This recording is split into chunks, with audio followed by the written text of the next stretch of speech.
Mbak Febri nih mewakili dari mahasiswa Stikom nih Pak, jadi harus nih ya dijawab nih, monggo. Ya, terima kasih Bu Ari, terima kasih Pak Nikolas. Maaf sebelumnya, saya bertanya ini pertanyaannya agak lucu, agak gimana, tapi mohon dijawab agar penasaran kami tidak ini ya Pak ya. Yang lucu-lucu boleh. Ya, ini sebelumnya saya ini nggak tahu ini termasuk ilmu hitam apa bukan. Di sini saya mau bertanya, apakah pesugihan Gunung Kawi termasuk spiritual? Contohnya kayak pesugihan Gunung Kawi, terus kayak disuruh ke kuburan kayak gitu, terus kayak pesugihan dengan tumbal itu termasuk spiritual apa bukan Pak? Lalu dengan memelihara tuyul itu apakah benar-benar bisa? Monggo dijawab. Terima kasih. Oke, saya akan jawab sebutan saya karena saya belum pernah ke sana. Jadi ini kan cuma kita dapat referensi dari berita aja kan ya. Mbak Febri pun juga dapat referensi dari berita-berita kan. Apa pernah ke sana? Iya Pak. Iya. Ya, referensi enggak pernah berita. Oke, jadi harus dibedakan antara supranatural dan supernatural ya. Jadi kalau supranatural itu ada kekuatan luar. Ya, ada kekuatan luar. Jadi spiritual itu spirit ya. Nah, tapi ada dua pembeda, ini datangnya dari mana? Supranatural atau supernatural. Kalau supranatural itu melibatkan kekuatan yang lain ya, ada mungkin kodam, jin dan lain-lain gitu kan, ada atau kekuatan-kekuatan tadi yang disebutkan. Itu supranatural. Nah, kita kan masuk spirit ya, spiritual yang supernatural ya, yang natural, yang betul-betul datangnya dari Tuhan. Tentunya itu berbeda jauh kan itu. Kita punya kekuatan untuk mencipta kekayaan tadi ya, dengan kekuatan pikiran tadi ya cipta rasa karsa tanpa melalui yang tadi yang campur tangan yang kodam atau apa tadi ya, atau campur tangan yang makhluk-makhluk yang seperti itu kita bisa kok gitu, kita bisa. Tapi memang tadi banyak anggota saya, bahkan saya pun pernah dicurigai bahwa saya juga punya kekuatan tadi gitu loh. Ya, karena apa? Mereka berdasarkan pemahaman. Jadi saya pun nggak marah. Saya pun nggak apa-apa kan, dia pemahaman dia seperti itu. Karena dia dapat referensi seperti itu gitu loh. Jadi saya pun tidak harus merespon tadi prasangka yang tidak baik tadi. Saya cuma katakan ya udah pemahaman dia seperti itu. Karena para referensi yang dia terima selama itu. Jadi nggak salah juga dia berpendapat seperti itu. Jadi seringkali kita ini kan reaktif dengan pendapat orang. Nah, makanya saya tadi membuka rumah saya 24 jam ya, supaya mereka tahu sih apa yang saya lakukan. Jadi yang tadi ada pemikiran, wah pernah saya itu masuk dalam telinga saya. Gurunya dari mana, itu carinya dari mana, itu ada yang masuk ke saya. Bahkan anggota-anggota saya pun banyak yang dicurigai seperti itu. Yang sudah kehidupannya sudah bagus itu dicurigai, wah jangan-jangan ini ya punya bla bla bla tadi kan gitu. Karena apa? Melihat kehidupan mereka yang sudah berubah. Ini ada ini dari Jogja ini yang depan saya ini, Mbak Ella ya. Mungkin tetangganya udah kasak kusuk ya karena tuyul gitu ya. Karena apa? Tahun ini beli motor berapa? Beli motor 4, beli mobil 1 baru. Sementara dulu setahun yang lalu kehidupannya terpuruk. Sangat susah. Lah begitu perubahannya drastis, tadi tetangganya menolak. Ya, pikirannya pasti karena apa? Mereka dapat referensi yang selama ini referensinya seperti itu. Jadi ya kita nggak nyalahkan tadi enggak. Itu ya saya bilang tetap berbuat baik kepada mereka. Ya kalau perlu dikasih ya. Bahkan ada ini keterlaluan memang ini agak lucu nih. Ada anggota saya ketika mengadakan syukuran di rumahnya itu ada tetangganya yang tidak mau menerima makanan gitu loh.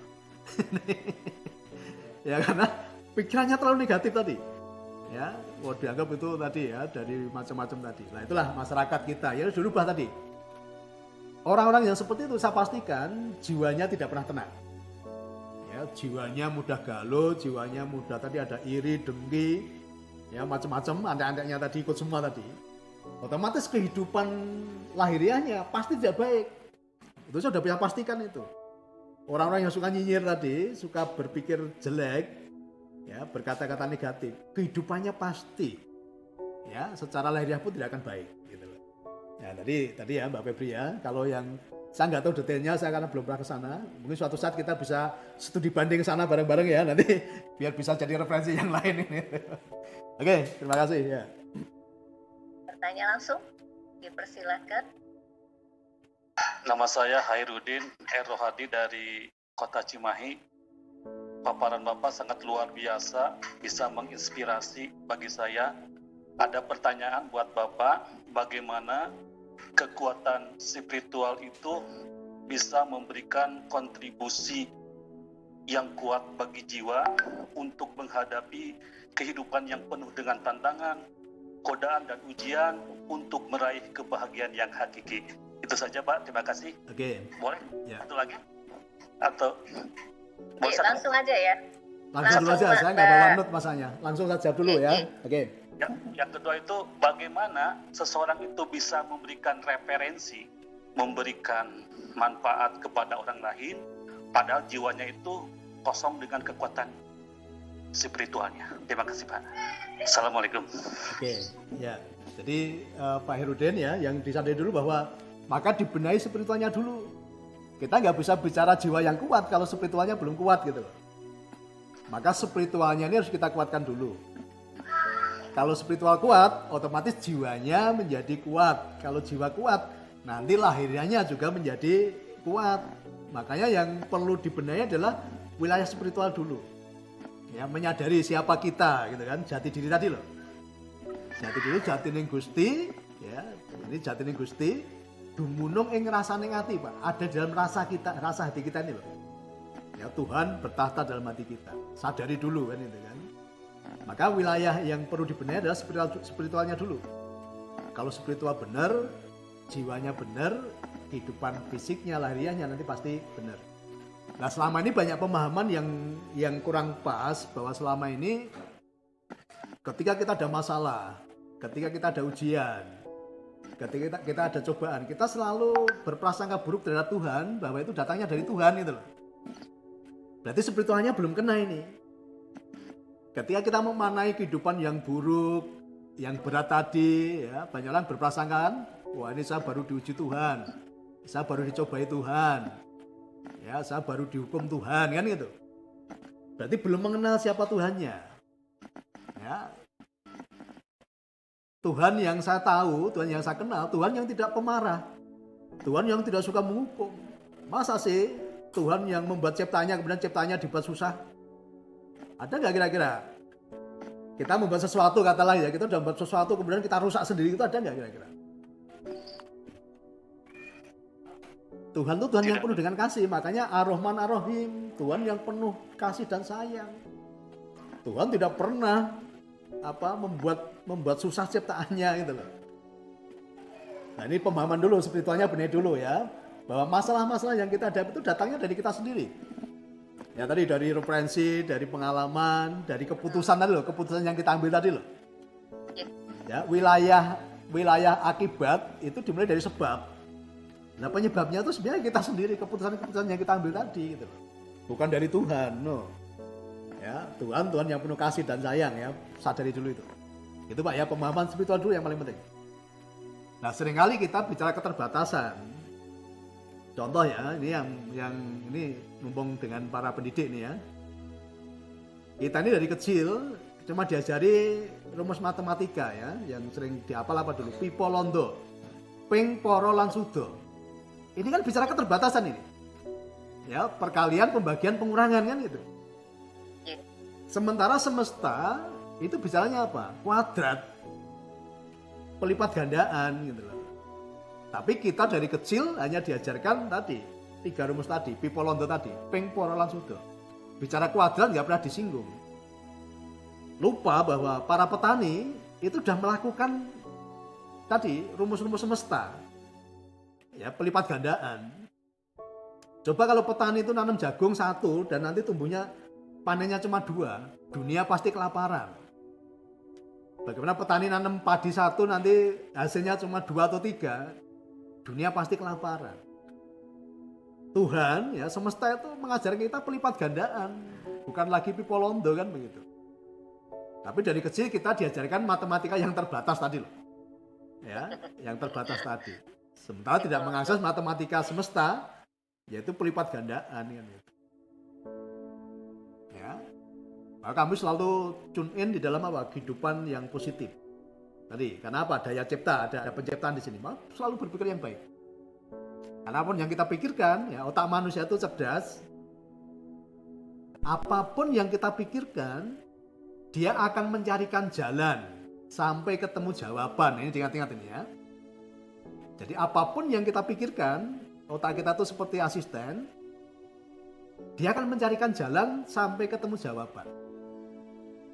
Maka saya selalu berpikir ya bagaimana bermanfaat bagi banyak orang. Bagaimana menjadi saluran berkat bagi banyak orang. Itu yang saya pikirkan. Dan semesta itu tidak kurang cara gitu loh. Untuk mencarikan jalan tadi, untuk memenuhi apapun yang kita cipta tadi, yang kita inginkan tadi. Nah, jadi itu prakteknya nanti ya di dalam spiritual financial. Matur nuwun, Pak. Ini berkaitan dengan masalah koperasi, Pak. Ini ada pertanyaan dari Pak Rumainer. Kan judulnya koperasi BLN. Apa ada simpan pokok, simpan wajib, dan RAT dan lain-lain? Saya sambung ya, Pak. Ya, oke. Lanjut ya, pertanyaan dari Ibu Dr. Wulan. Izin bertanya. Apakah ada kontribusi BLN membantu finansial para guru-guru honorer di Indonesia? Kalau ada, programnya apa? Monggo pun tanggapi. Oke, jadi tadi ya, saya ini konsultan yang punya banyak usaha, jadi Nusantara Group ya, jadi salah satunya koperasi. Jadi kemudian ditanyakan koperasi saya jawab, nanti yang tanya usaha yang lain pun saya jawab gitu kan. Kalau koperasi tentunya kami mengikuti aturan walaupun belum sempurna. Kami masih pembenahan ini, masih koordinasi karena banyak aturan-aturan baru yang kami juga harus mulai menyesuaikan kan begitu. Tapi RAT kami ada ya. Nanti bisa dilihat di YouTube saya, Mas Bos Niko, Master Booster Niko. Itu kegiatan saya itu saya tampilkan di YouTube. Jadi YouTube saya itu berisi kegiatan saya, kegiatan pendampingan, kegiatan sosial, kegiatan bisnis kan itu. Jadi nggak hanya koperasi di sana. Ya ketika saya meresmikan usaha-usaha yang lain kan itu. Jadi itu YouTube bukan hanya YouTube koperasi tapi YouTube-nya saya untuk tadi kegiatan-kegiatan saya. Nanti bisa dilihat semua kegiatan saya ya, termasuk ketika RAT ada juga di situ. Nah kemudian kontribusi ya, kontribusi selama ini kami pengen sekali sebenarnya menjalin pada semua elemen masyarakat. Nah ini kebetulan Pak Mampono udah kesini, nanti kan apa sih yang kita bisa kolaborasikan kan itu. Karena kalau mau hidup kuat itu harus kolaborasi. Ya, yang kuat akan menggandeng yang lemah, mengangkat yang lemah kan begitu. Nah kami rindu sekali, kami sangat senang ya bahwa hidup kami bagaimana bermanfaat bagi orang lain. Ya, selama itu ada kebermanfaatan ya kami sangat senang sekali. Ini yang terbaru ya kami lakukan kemarin dengan UIN Kalijogo, Sunan Kalijogo Jogja. Kami ada beasiswa lintas iman kan itu.